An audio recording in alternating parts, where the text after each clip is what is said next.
Hey, everybody, this is Sherri Echols, your host of the Operation Successful Transition podcast. And today I'm super excited to introduce to you a friend of mine I met at the Entrepreneur Bootcamp for Veterans at the McFerrin Center this past January, right? This is TL Clark. TL served in the Navy for 6 years, and there she developed a passion for travel and education and a talent for technical work and computer systems. And she now is the CEO of Torpedo Line Consulting. So tell us about your business. Was it your training in the military that inspired you to head in this direction and start this business, or was it something else? Sure. So my background and my history, of course, like you said, being a veteran, I'm a Navy veteran, but that's what spawned my technical background. But what really spawned me into being an entrepreneur was actually COVID. I had worked for several top 100 firms throughout the United States, particularly in biopharmaceutical company, some in healthcare, such as Kaiser, and then also in banking, such as Navy Federal Credit Union. So I'd held quite a few technical jobs in those three spaces or those three areas of expertise. And as a consultant, when COVID came, as everyone knows, everybody at the world stopped. Consultants got laid off. And I'm sitting here and I'm collecting unemployment saying, I've got a master's degree, never really used it. I need to come up with my business. Now's a great time. And Yeah. so that's what I did. I had a background in data management, project management. My son had just gotten out of the Air Force. His background was in cybersecurity, network administration, holding a top secret clearance. And then my other son was a web designer and a development. So we all three was like, we can do something with this. And that's what actually spawned Torpedo Line. And the reason I came up with Torpedo is because it's Navy, of course, it's nautical. Right. And because we are steady, we hit the target, we give the best results, and we're guided, and we know what we want to do and get done. So that's where Torpedo Line came from. Very fitting. Yeah. So you Yeah. guys have a well-rounded business then. You can do from design to security to your part then in the technical aspect of things. Tell us a little bit about what your business is. You do consulting now, right, for other firms. How can you help them? Right. So we are a consulting firm under those three umbrellas, which again, I reiterate, is data management, architecture, knowing our customers, defining what their needs are, and then just actually getting in there and helping them either streamline, become more efficient with their processes, providing security in terms of software, any type of network administration that they may need. And again, cybersecurity, right? That runs across the gamut of everything. So I don't Yeah. kind of like to leave cybersecurity as its own bucket because cybersecurity is right now even going through our this call right now, right? Everything has a little bit of security with it, as long as it has a password. And then just spawning from the development on the websites, marketing, all those type of things is what we do. I know that some people would say, wow, that's a lot, why so many things? And I have to say the reason why is because it's technology. And again, we're carrying years of experience under those three different umbrellas. So Yeah. it's hard for me going through EBV to kind of like scale back and say, I'm going to pivot and just choose one because I'm equally as proud and we equally hold as much experience and across the gamut as we do, for each individual bucket. So we Right. like to You've got a person who specializes in each of these areas. So it's not you doing all the things, right? So, and correct. I imagine that you have assistants beyond that who handle the Yes. less, still important things, but Yeah. lower budget items, right? And then you guys focus on the higher dollar things. And then, everything that you do is really related, right? So It it's kind of layers of the is. same thing. It's all across the technology platform, right? So you can't do anything without data. You can't do anything without security. You can't properly learn about a business or learn about anything without a functioning and efficient website. So it's all considered technology or technical. And that's why we kind of like to pocket it all together, put it all together. Like, Yeah. Yeah. So is there a particular niche, a particular type of business that you like to work with or that you're particularly beneficial to, or is it just kind of wide open or what yeah. direction do you head in? So right now, the most business that we've got thus far has been, believe it or not, on the website development part. We co-working with another company that just does specifically websites, so we're subcontracting with them. We've got a contract right now in rotation with NTTA, Northern Texas Transit Authority. Okay. So believe it or not, Nice. I have a certification to work with them. So we do a lot of that. We've revamped their whole website and we're working with them to make sure we keep maintenance and, maintain it and make sure we develop a help desk for them to do escalated issues and things like that. So that's one thing. And then just maybe about a week ago, we just won another award or contract with the state of Maryland to do something similar, a similar website. So websites have been, since we've been in business, our primary bread and butter as subcontracting. I'd like to tell everyone out there subcontracting is okay. You get that under your feet so that you can then, especially when you're working with agencies, state agencies or government agencies, it's okay. And then once you get that under your feet, then you can become a prime. Some people are able to jump right into a prime and be able to run the whole show by themselves, but we're taking baby steps. And I think it's been effective so far. Yeah, sure. It's getting a foot in the door, right? You're getting in Mhm. there, you're proving yourself, and then Absolutely. there is totally possible for the new kid on the block to take over by being innovative and providing great service. Exactly. People, other businesses may be getting complacent and, la la la about the business, but you're new, you're fresh, you're hungry. So that's a good thing. Yeah. Exactly, and it's great to be able to develop relationships that will give you the shot, right? To be able to get in and say, okay, I'll take you under my wing with this one. It just so happens that certifications mean a lot too. Being a minority, that helped me get in because there are certain contracts. I'd like the listeners to know that there are certain contracts that have certain set asides that do allow you to be able to have a little more edge than someone that doesn't. So that always has helped me Excellent. out. Excellent.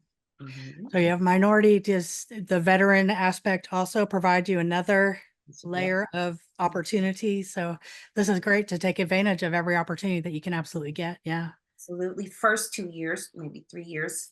I don't count 2020, but that's officially when we launched. But I do count 2021, but because of COVID, I don't necessarily count it. But that first 2 years, just to the listeners, I took getting all my certifications, learning what they all meant, learning how to do business with small business, doing all of those little things to encapsulate all of the things that I would need to be in a place that I am today to be able to sell myself and if necessary, be in a place to have those certifications and those expert areas of expertise to help me win my way into something.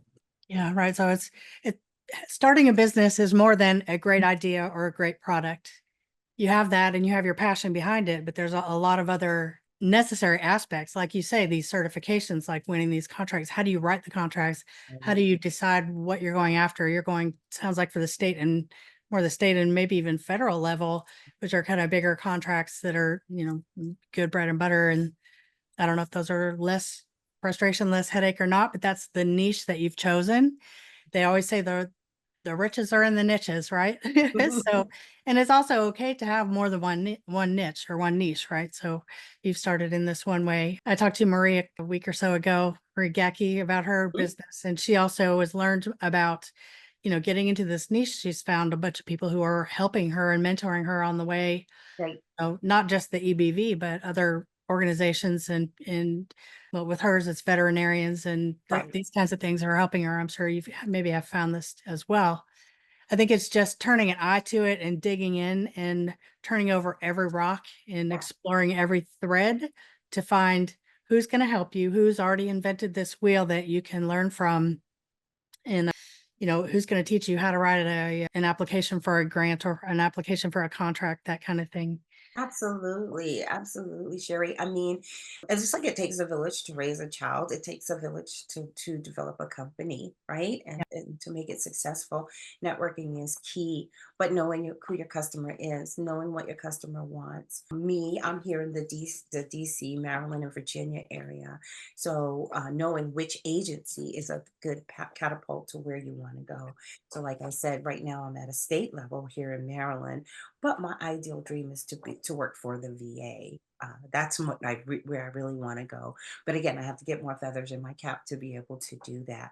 So some of the things I'm doing is like I'm trying to become an ambassador for the one of the IVBF programs. I feel like that'll give me the opportunity to catapult into the veteran space, right? Whether it be for helping other veterans like you do right now with your podcast, going out there and being an ambassador for their program, and then just being able to position myself in a place where there are other veterans that I can put that feather in my cap as well. So Yeah.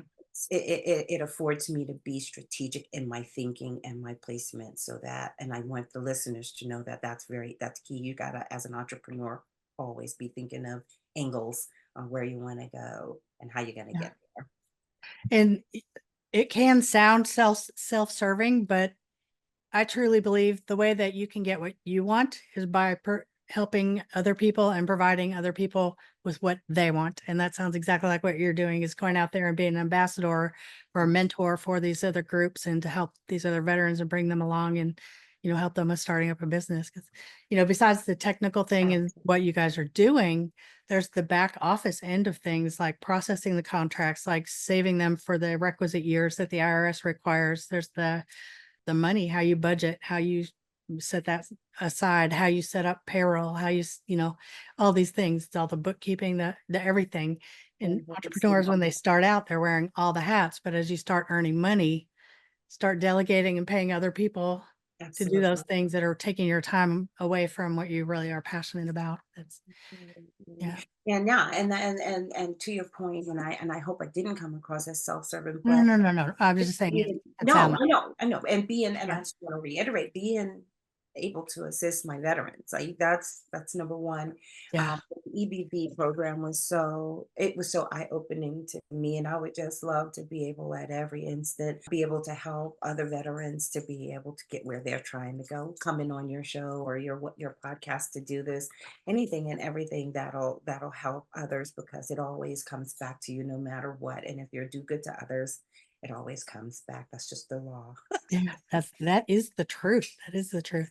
Also. See, so you're looking to move up to the VA level, right? Would that be like your main and only primary kind of account then? Or would that be like, Such a great you know question. what I mean? Yeah, I do. And that's such a great question, because anybody new coming into the business, you always have that big showstopper that you want, but you don't want to just silo yourself into any one thing. But then you don't want a whole variety, a whole, field of ideas. So what I was taught to do when I first started my company was, through mentors, was to pick two agencies that you really, really like, that you really, really want to work with. And VA was one of them, and anything state or county was the second. So I got my state and county. I'm trying to position myself to get it with the VA. But there are so many agencies out there, especially like I said, in this demographic that I'm in, Right, right. this geographical area. There's Yeah. so many. There's Library of Congress. I mean, Smithsonian. I mean, we've got so many different agencies right here in our backyard. Department of Energy. All of these are people that are putting things out on your local state side or state website that just tells you all of the different opportunities there are out there. You stay true to that. You continue to have your one pager, I lost it. What's the one pager that you have to have that tells you all about your company Your and vitae, your you guys probably call it that. We call it something different, and it'll come to me in a moment. But that one page has your DUNS number. It has your NASIX codes that you're going to be specializing in. And for those of you don't know what a NASIX code is, the government has codes for everything that we do, whether it's dog walking. I believe they even have a code for that. So on this one pager, you want to make sure that you have everything so that it's kind of like your pitch, right? But it's on paper with your company. Has your NASIX code. It has a summary about you. It has a differentiator, right? So that part is the one that you want to write down and say, you want to come to Torpedo Line Consulting because we're accurate, and my rate of, performance is 99.9%, and here's how we did it. So it's one of those things, capability statement. There it is. It just came to There me. you We go. call it a Well capabilities. done. You want to have that. And then so that when you do realize what agency, you start shopping around to shop your company, right? And to shop your business around so that you can be successful.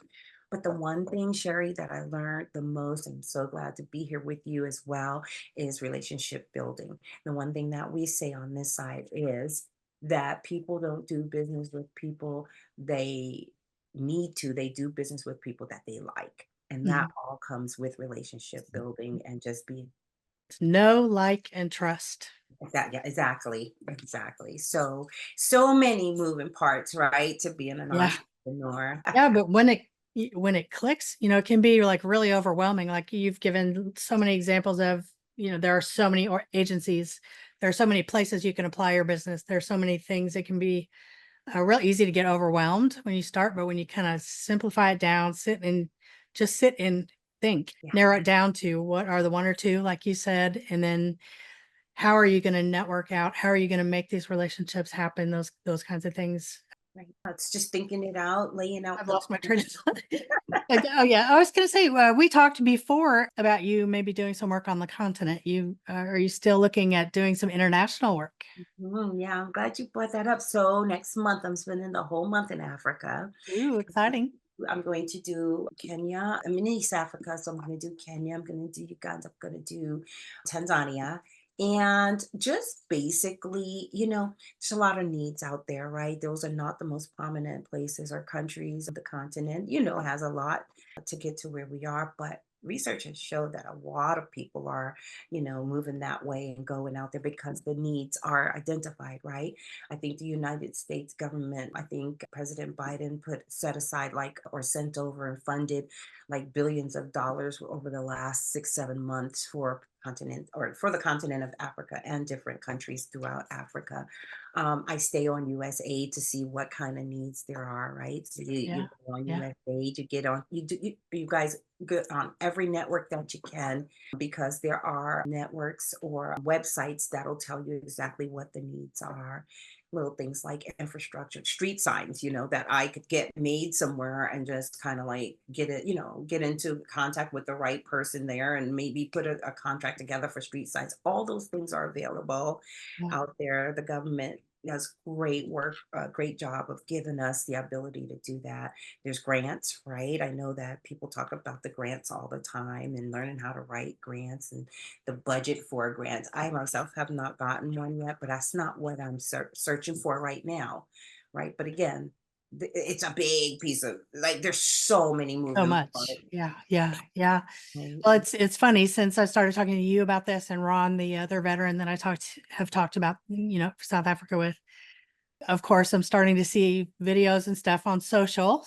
Mhm. Anybody who's watching this and actually paying attention to it is going to start seeing these videos on things like how much does it cost to buy a house there? How much is the cost of living? How much is, what's available? What are the countries you can live in? What what is the government like? It's funny how even, international things show up on your social because, what's her name is listening, Alexa's listening, my little pucks I have around the house. Yeah, ease of entrance, right? Because like sometimes if you want to do something international, it will take time. We decided to pioneer with no plan in our hand, just outside of going and seeing, hey, what's out there?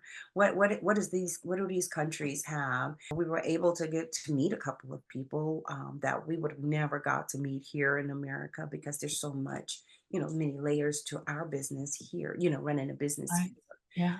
But they seem to be a little more open. But I found that the flip side is that they move a lot slower and they have money issues a lot of the times, budget constraints big time. So that probably is part of the reason why they move a lot slower.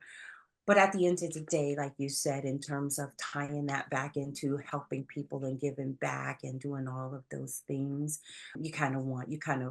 I would, once I'm given the opportunity, I will go with the ebb and flows of the little barriers that get in the way because in the long run, it'll be helping the country, it'll be helping build a relationship with the United States, it'll be helping individuals and it'll be helping, all around. So I Sure. think it's worth it. And what I found, the more people that I meet and the more I learn about what they do, the easier it is for me to connect people, you know, Mm, with, I find, I can have a conversation with someone who's needing some kind of cybersecurity or needing the data information stuff that you do.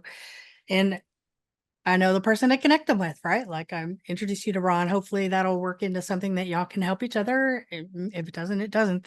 But it was a good opportunity to introduce you to somebody new who's also interested and has a passion in that area of the world. So nothing bad could come from that, really.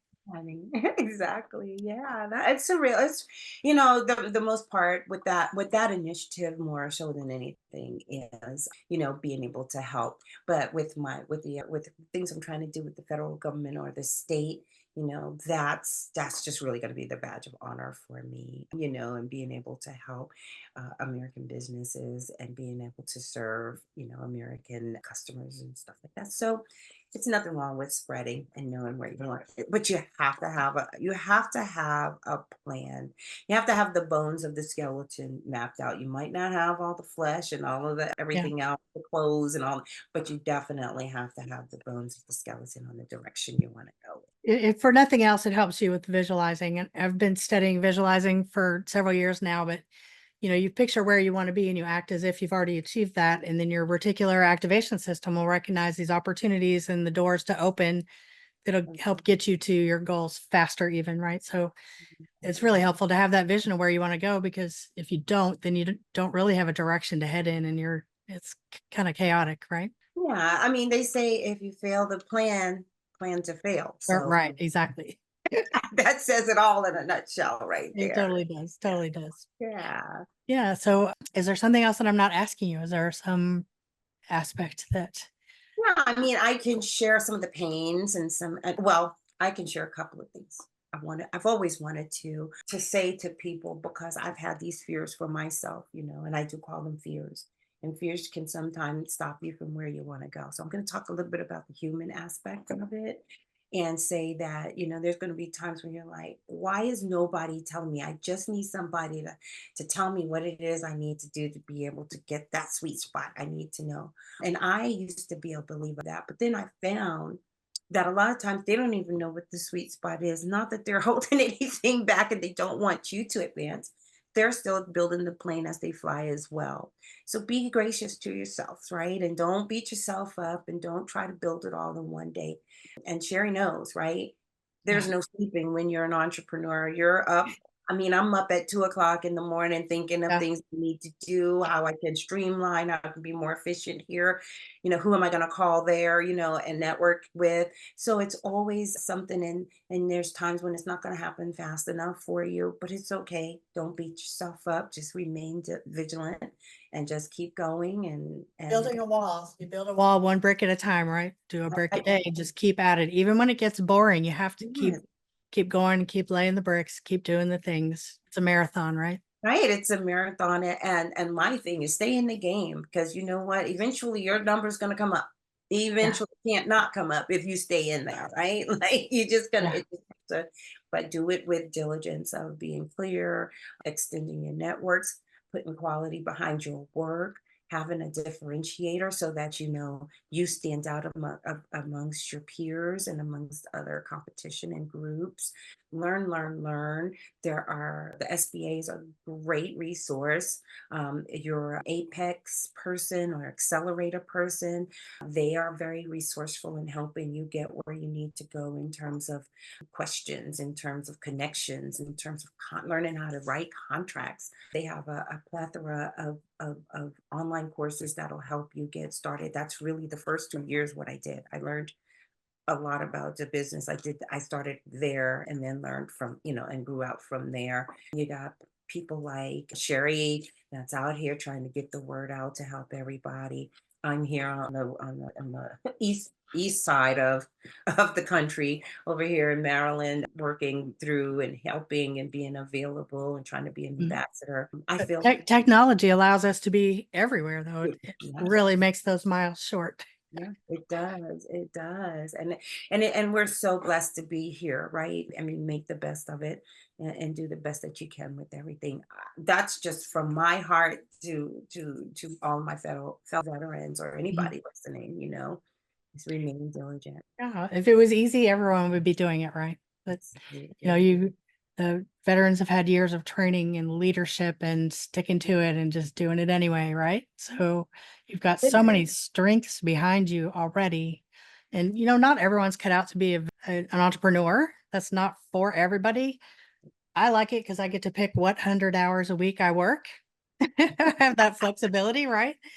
But, it's That's not for right. everyone. Some people like the structure and being somewhere from 8 to 5 and then being able to relax the other hours. So, if you get into it and it's just not for you, then there are jobs available. You can work for someone else and that's totally fine. You can always provide value there. But yeah, May not like, be for you right now, right? yeah, Like I said, I true. worked all around, consulting, doing all of these things, working for all these top 100 employers, making lots of money and saying to myself, one employer paid for my master's degree. That's how good of a job that was.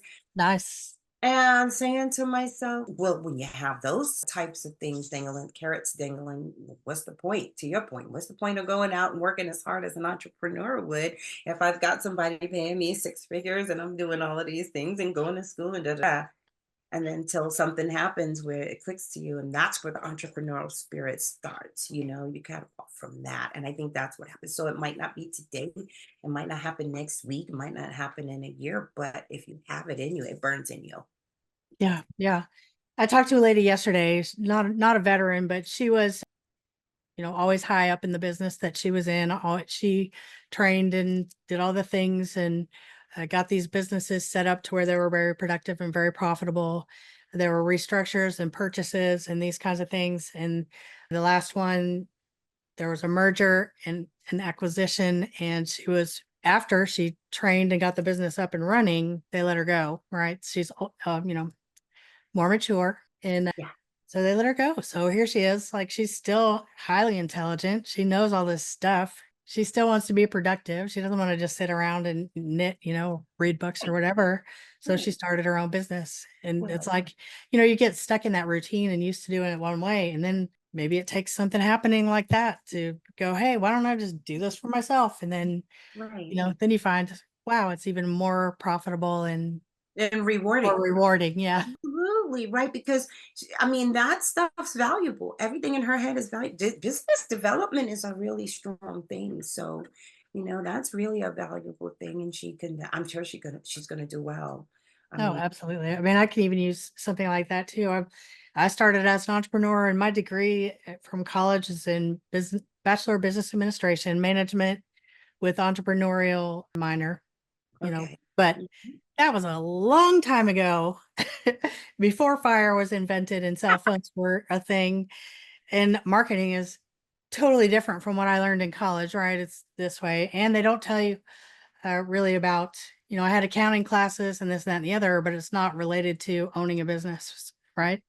So I deal with a certain amount of chaos in my world too. And I'm hiring virtual assistants to start handling these things for me. But so far, it's like earn it and then pay it out. And I'm also building and I hire coaches and I'm learning Awesome. development all the time, right? So the next phase is to start holding on to it and investing the profit in my future then instead of into my business. So, They say let the business work for you. You don't work for the business. So, right. right. So, Yeah. and as the entrepreneur and the CEOs that we are and stuff like that, we've got to be smart enough and strategic enough to be able to put things in place to work the business and not let the business work us. So, Yes. Absolutely. Absolutely.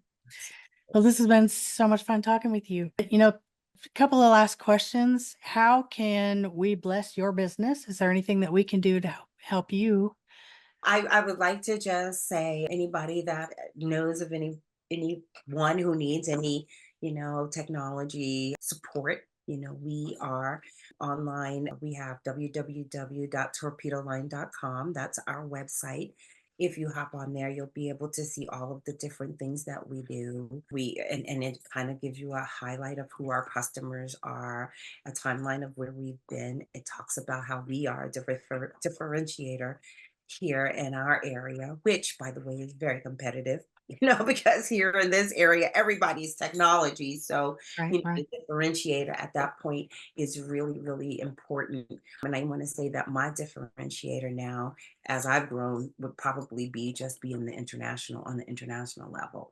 Because you know what I mean? Being able to say, hey, I've got a business license here, I'm trying to get a business license there, as well as the things that we do here. So take a look, jump on www.torpedoline1word.com and take a Yeah. look at what we do. And if there's anyone out there that needs any help or assistance with any of the things that we service, we would love to hear from you. I do have socials. I'm never on it. I don't know any, but my partners do, and there should be information on the website that talks about the social medias, Facebook. We've got, I think, Instagram. So please jump on there if you need Okay. any. Yeah, we're going to put your information in the description so people don't Okay. have to worry about writing it down while we're talking. It'll be there right up front so they can explore your things that you offer and check out your team and Yeah, your and I would say the one thing to bless that would be able to bless me would be to please reach out to me if you have any questions. I wanna be able to not necessarily mentor on an official level, but being a, what do you call it? A seasoned a woman of a certain age and a seasoned veteran and a somewhat seasoned entrepreneur. Just give me a call if you have any questions or if anything runs across your mind that yeah, you can't figure out. kind of a sounding board. Yeah. Yeah, thank you. That's the word I was looking for, like to be able to help out. I'm there. I want to bless too. So that would be blessing me because right then it'll be a two-way street. So Yeah. Yeah. And maybe I don't have a product like Marie has. I don't have dog biscuits, but I definitely have a service and a service professionalism, 20 years being in the data game and the technology game. The military was the one that gave me my technology catapult because I was into what's now known as network administration, or back then it was called a radio man. They don't even have that anymore, but that's what it was back then. right. So just let me know if there's any questions. I'm here. I'm game for it. And I'd love to come back anytime you need me, Sherry. Oh, absolutely. I love having people come back, sometime later to see how things are changing, how they're developing, what new forks in the road you have found and explored. Yes, yeah, So, and with that, yeah, yeah. definitely. So the last question I always ask everyone is, what is your one biggest piece of advice that you would have for someone who is just about to transition into civilian life? How can you help them avoid kind of roadblocks and stumbling blocks to make their transition easier and better? That's a great question, and I'm really going through when I transitioned out a long time ago. And just to share quickly, there was this job I wanted so bad, I'll never forget it. It was a job for Kawasaki, the motorcycle people. And I had just gotten out and I wanted this job. It was in New York. I went back home to my hometown of New York City and I wanted this job so bad. And I went for the interview and they act like they liked me and everything. And I didn't get the job. And I was completely heartbroken. I was about 24. I was young, but I was completely heartbroken because I'm like, how can I not get this job? I'm in the Navy. I had a top secret clearance. I'm all these things. Just understand that things are a little different out here as you transition into the world. We call it the world. It's just a little different, but the things, the resources that are available to everyone now is a lot different than it was. It's not as scary as it was back then. So use your resources, and the one thing is be forgiving to yourself. Give yourself love, give yourself patience and due diligence, and you'll be successful. Don't be so hard on yourself. The world's already hard enough on us. So be patient, have a vision, and stick to it. Don't be too hard on yourself. Excellent advice. Thanks so much for being here today. Thank you so much for having me, Sherry. It was a pleasure. And thank you everyone for listening. And I look forward to hearing from all of you guys anytime you need anything. Okay. Yeah, comment with all your questions. We'd look forward to answering those. Thank you. Yeah, we will definitely keep it going. Pay it forward.